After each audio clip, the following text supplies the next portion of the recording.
वक्फ कानून की उल्टी गिनती शुरू हो चुकी है। पीआईएल कोर्ट में पेंडिंग है, लेकिन अब यह मामला संसद में भी पहुंच गया है। राज्यसभा के सांसद आदरणीय हरनाथ यादव जी ने इसके लिए एक प्राइवेट मेंबर बिल पेश किया है।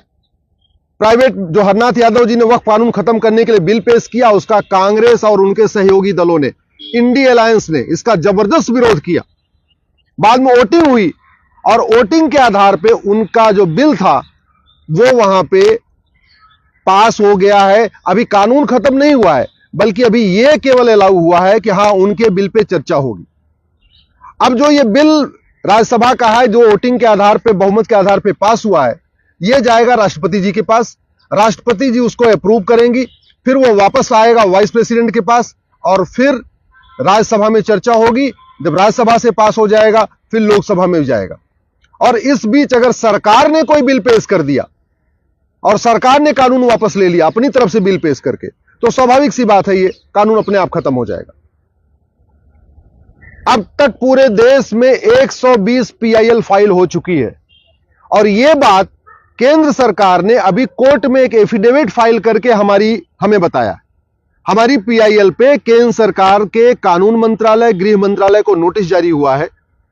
उसी के जवाब में केंद्र सरकार ने बताया है कि यह मामला केवल दिल्ली में नहीं है, बल्कि देश की सभी हाई कोर्ट में वक्फ कानून के खिलाफ पीआईएल आ चुकी हैं और अब तक टोटल 120 पीआईएल आ चुकी हैं पूरे देश में।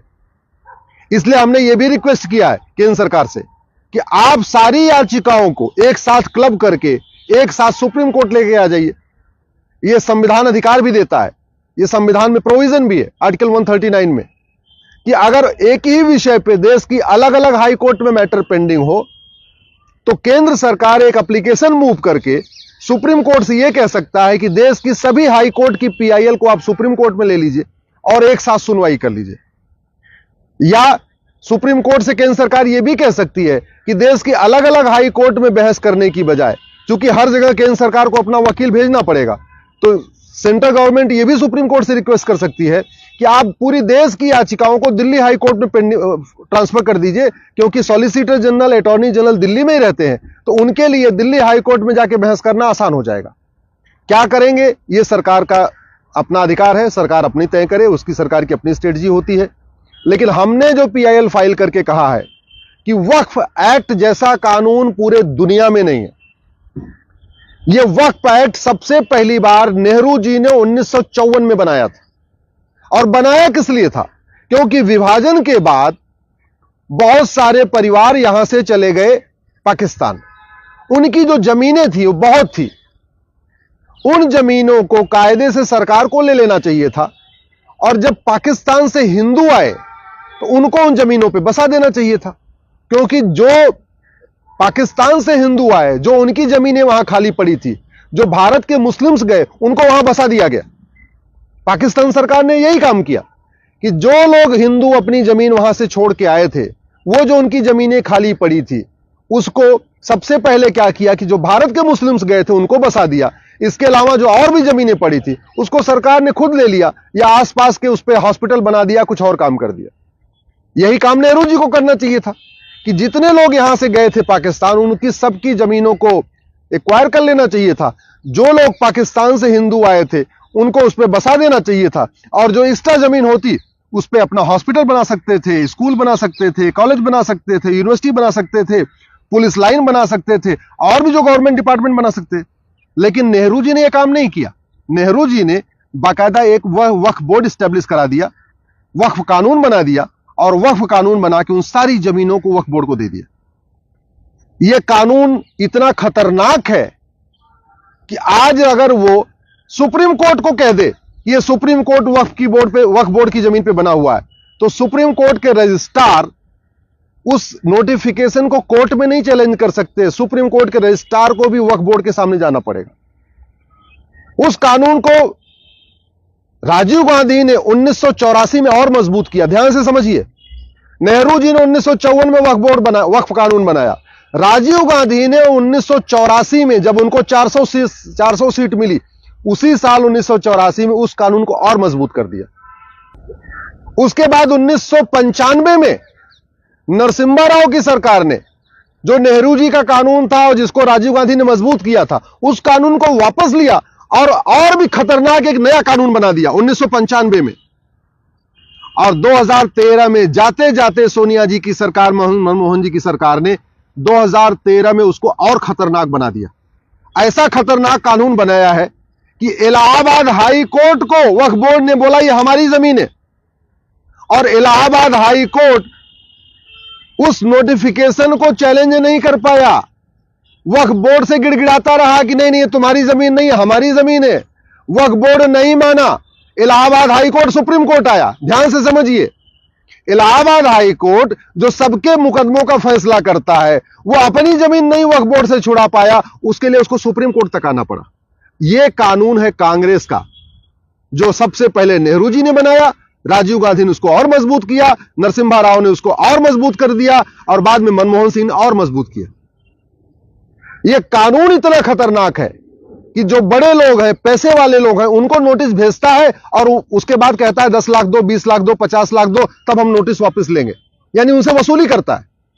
लेकिन जो गरीब हैं, शेड्यूल कास्ट हैं, शेड्यूल ट्राइब हैं, आदिवासी हैं, उनको नोटिस भेज के कहता है कि अगर तुम इस्लाम कबूल कर लोगे तब तुम्हारी जमीन तुम्हारे पास रहेगी, और नहीं तो यह जमीन वक्फ क्यों हो जाएगी। अब जो सोचिए आप, भोपाल से झबुआ 700 किलोमीटर दूर है। झबुआ एक आदिवासी क्षेत्र है। झबुआ के जो आदिवासी हैं, उन्होंने झबुआ की लोकल कोर्ट को भी कभी नहीं देखा। भोपाल तो देखना उनके लिए असंभव है।